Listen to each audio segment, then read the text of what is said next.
Moin Leute und herzlich willkommen zurück zur Netzsicherheit. Heute wollen wir uns angucken, wie tatsächlich WPA2 funktioniert. Das bedeutet, die Situation ist folgende: Wir sind mit unserem Handy oder mit unserem Laptop oder sonst irgendwas unterwegs und wollen uns in ein WLAN-Netzwerk einloggen. Heutzutage ist eigentlich der Standard WPA2. WPA3 ist gerade in der Mache, wo ich dieses Video aufnehme.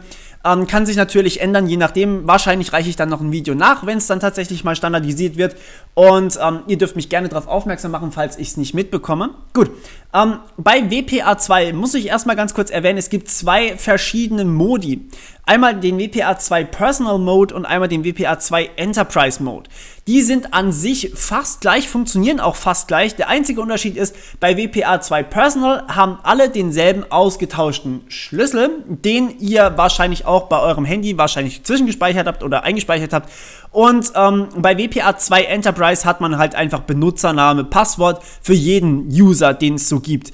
Ansonsten funktioniert alles gleich. Problem ist natürlich, wenn ich Username, Passwort habe, muss ich eine große Datenbank verwalten. Alles braucht ein bisschen mehr Zeit, alles braucht ein bisschen mehr Leistung. Und beim WPA2 Personal ist halt das Problem, wenn einer nicht mehr ins Netzwerk rein darf, also das heißt, ich als Admin möchte nicht mehr, dass jemand reinkommt ins Netzwerk, muss ich allen diesen neuen Schlüssel geben, was relativ aufwendig ist. Deswegen mag das natürlich eine Firma nicht so sehr, denn da passiert sowas relativ häufig. Bei euch im privaten Netzwerk, da sagt man eigentlich nie, also gefühlt nie, dass man den Schlüssel ändern muss, wegen eben Grund, dass jemand nicht mehr rein darf, sondern eigentlich hauptsächlich der Grund, dass man neue Sicherheit haben will. Aber ja, okay.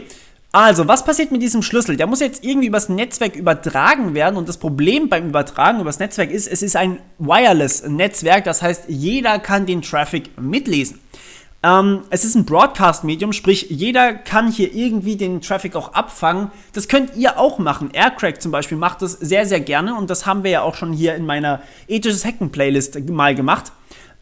Deswegen muss man diesen Schlüssel irgendwie verschlüsseln. Das bedeutet, das ist auch das übrigens, was ihr immer crackt. Wenn ihr hier WPA2 crackt, dann crackt ihr das hier, und zwar das sogenannte Pairwise oder den sogenannten Pairwise Master Key.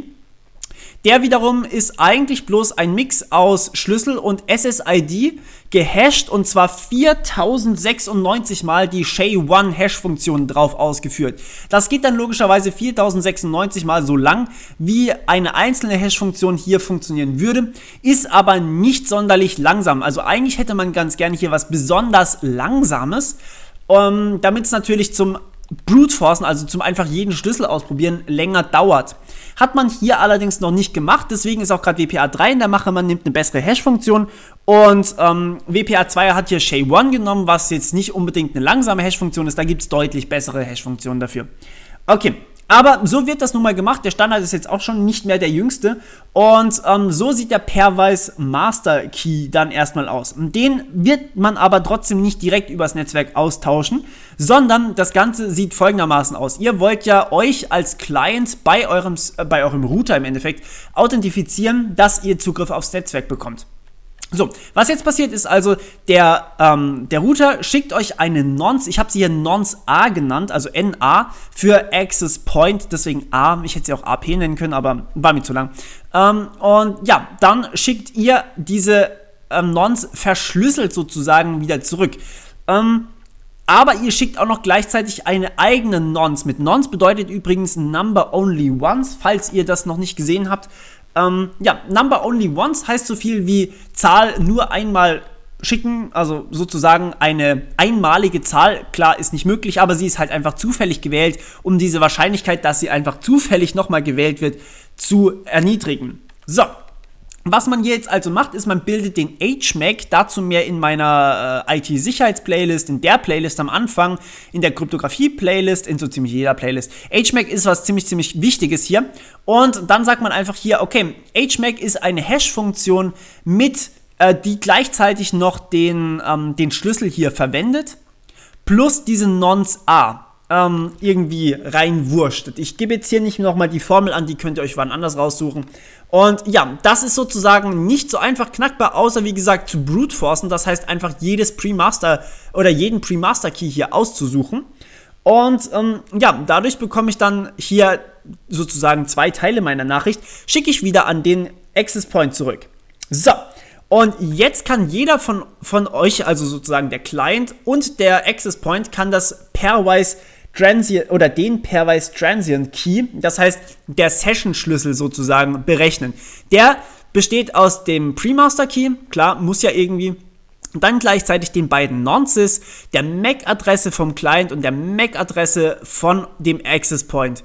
Und der ändert sich auch jedes Mal eigentlich, wenn ihr euch einloggt. Das heißt, jedes Mal, wenn ihr euch ins Netzwerk einloggt, dann werden ja hier neue Zahlen übertragen. Deswegen sollten das auch Number Only Ones sein, also nur einmalige Zahlen, damit hier jedes Mal der Pairwise Transient Key anders aussieht. Ja, und dann hat man sich sozusagen eingeloggt und jeder hat einen Schlüssel und dann kann man ganz normal symmetrisch verschlüsseln. Warum benutzt man hier kein PMK? Also einfach zum Verschlüsseln. Warum muss man hier jetzt nochmal diesen Pairwise Transient Key austauschen? Das liegt einfach daran, dass wenn man den Pairwise Transient Key knackt, dann hat man nicht viel rausgefunden, dann hat man einfach nur eine Session sozusagen geknackt, aber nicht alle Sessions auf einmal. Wenn man aber den kompletten Traffic aufzeichnet, dann bringt es natürlich viel, wenn man den Pairwise Master Key knackt, aber dann müsste man wirklich alle Nachrichten für immer gespeichert aufzeichnen. Das heißt, jede Nonce, die jemals übertragen wurde, müsste man aufzeichnen und man müsste den Pairwise Master Key knacken, damit man die Kommunikation hier knacken kann. Wenn man die Nonces aber einfach löscht, dann kann man den Pairwise Transient Key nicht mehr rekonstruieren.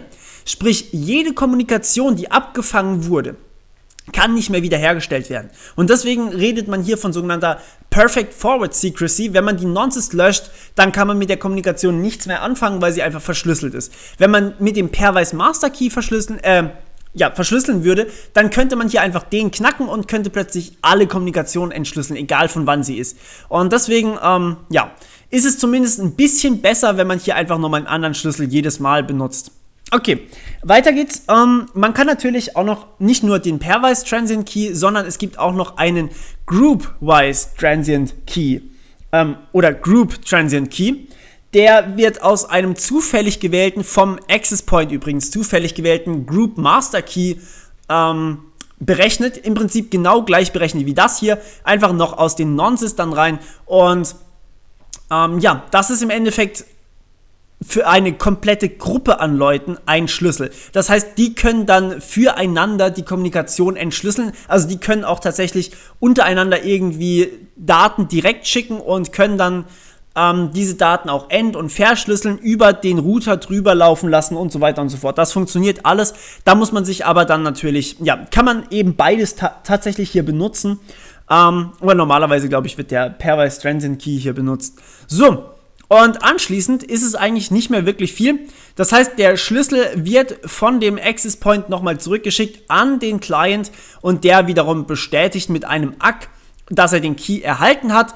Und hier wird dann auch nochmal ein Hashwert über alle Nachrichten drüber gehauen, damit man auch weiß, hier wurde nichts angegriffen. Und ja, der Access Point überprüft das Ganze dann. Und wenn alles gut funktioniert hat, dann hat man hier einen Schlüssel ausgetauscht und kann danach einfach, hat sich sozusagen authentifiziert und kann jetzt das Netzwerk verwenden. Ja, und das war's von meiner Seite auch schon. Das wollte ich eigentlich gar nicht. War eigentlich gar nicht so schwer, glaube ich. Das Schwerste war hier... scheint, als hätte ich gerade einen Bug in LibreOffice gefunden. Naja, okay, also nevermind, es ist ein gratis Programm, deswegen bin ich trotzdem glücklich, dass ich es verwenden darf. Und ihr konntet mal sehen, wie das Ganze bei mir so aussieht. Okay, aber ja, ich hoffe, es hat euch mal wieder gefallen. War es eigentlich schon von meiner Seite. Und falls ihr natürlich Fragen habt, jederzeit Kommentare. Oder ich kann euch auf jeden Fall das Forum oder den Discord-Channel empfehlen. Da gibt es einen Haufen kompetenter Leute und ja, ich freue mich drauf. Wir hören uns beim nächsten Mal wieder. Bis dann, ciao.